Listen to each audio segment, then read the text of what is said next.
Halo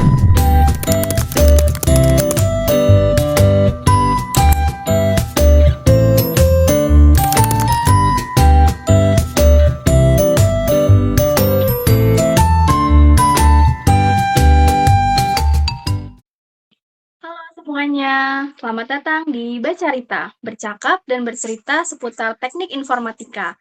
Kali ini kita akan membahas tentang cloud computing dan ubiquitous computing nih. Dan kali ini kita juga kedatangan beberapa narasumber yang pastinya keren-keren loh. Boleh dong diperkenalkan diri dulu untuk para narasumbernya nih. Halo, perkenalkan saya Firza Ekal Yusuf. Saya berkuliah di Unindra, prodi Sistem Informasi.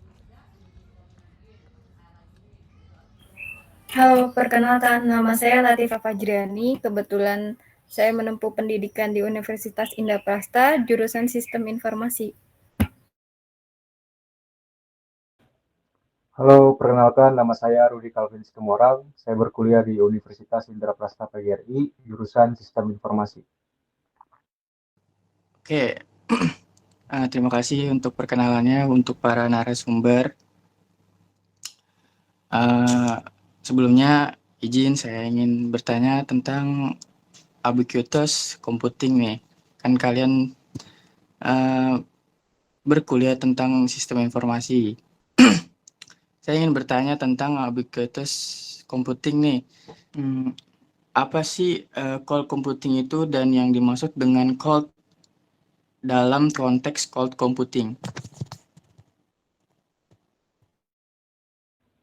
Oke, saya akan menjawab pertanyaannya.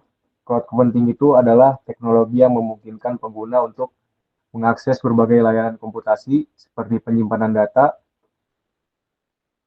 server, perangkat lunak, jaringan, dan lainnya melalui internet. Dengan cloud computing, pengguna tidak perlu memiliki atau mengelola infrastruktur fisik sendiri. Sebaliknya, sumber daya disediakan oleh penyedia layanan cloud dan dapat diakses kapan saja sesuai kebutuhan. Kalau cloud itu dalam cloud computing itu adalah metafora untuk jaringan internet. Istilah ini menggambarkan bagaimana sumber daya komputasi di-hosting di lokasi terpusat dan disampaikan kepada pengguna melalui jaringan internet, seolah-olah dari awan atau cloud. Apakah sudah jelas?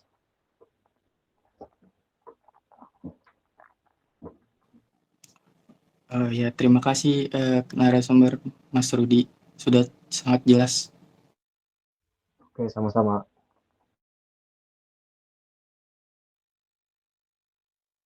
Oke, sekarang untuk pertanyaan kedua, saya mau nanya, gimana sih cloud computing itu bisa bantu perusahaan dalam mengelola infrastruktur teknik informasi? Seperti itu. Pertanyaannya tadi, bagaimana cloud computing itu membantu perusahaan dalam mengelola infrastruktur TI ya. Yang pertama itu ada pengurangan biaya atau cost efisiensi, sehingga perusahaan tidak perlu mengeluarkan kocek lebih besar daripada untuk membuat sebuah server gitu. Yang kedua ada fleksibilitas dan skalabilitas. Perusahaan dapat dengan mudah meningkatkan atau menurunkan kapasitas TI sesuai kebutuhan tanpa harus membeli perangkat keras terlebih dahulu gitu. Terus yang ketiga ada peningkatan kecepatan dan efisiensi. Dengan cloud, perusahaan dapat mengimplementasikan aplikasi dan layanan baru dengan cepat tanpa harus menunggu pengadaan perangkat keras. Yang keempat ada manajemen infrastruktur yang lebih mudah.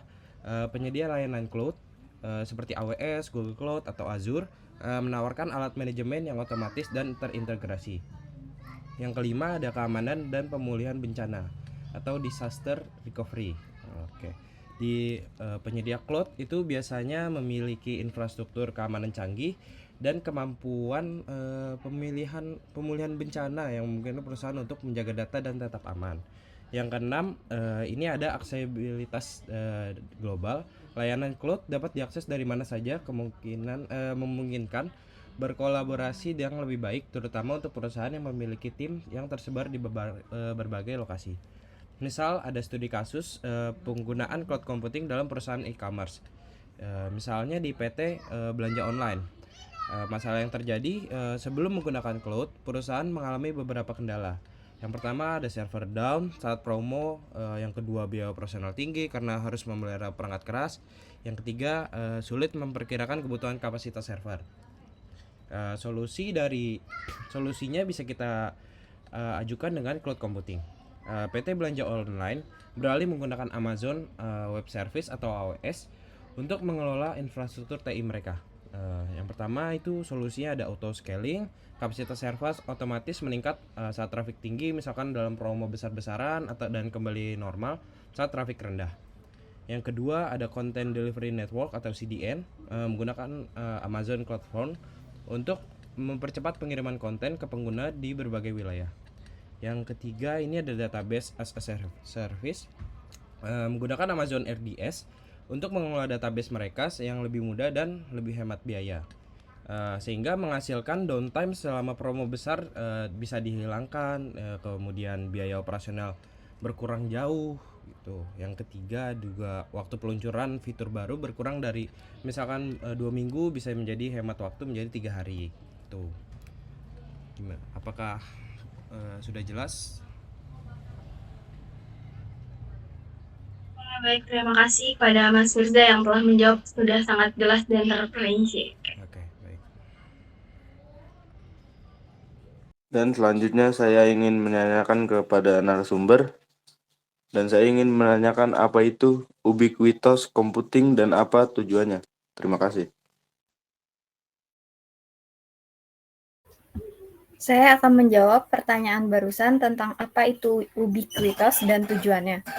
Ubiquitous merupakan konsep di mana teknologi komputer ada di mana-mana dalam kehidupan sehari-hari kita, sehingga kita dapat menggunakan tanpa harus berpikir tentang cara kerjanya.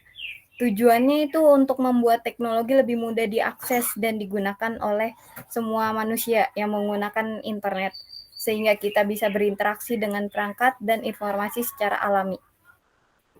Kurang lebih seperti itu. Apa ada mau tambahan atau sudah cukup penjelasannya? Terima kasih sudah cukup jelas kepada narasumber atas jawabannya. Terima kasih kepada para narasumber dan kepada para penanya yang sudah menanya. Di sini kita banyak dapat pelajaran tentang ubiquitous computing yang lumayan sekarang tuh sudah menjadi tren yang sangat tinggi banget untuk di zaman ini, karena semuanya berlingkup dengan yang namanya teknologi. Segitu aja dari kami. Sekian, terima kasih, dan salam olahraga.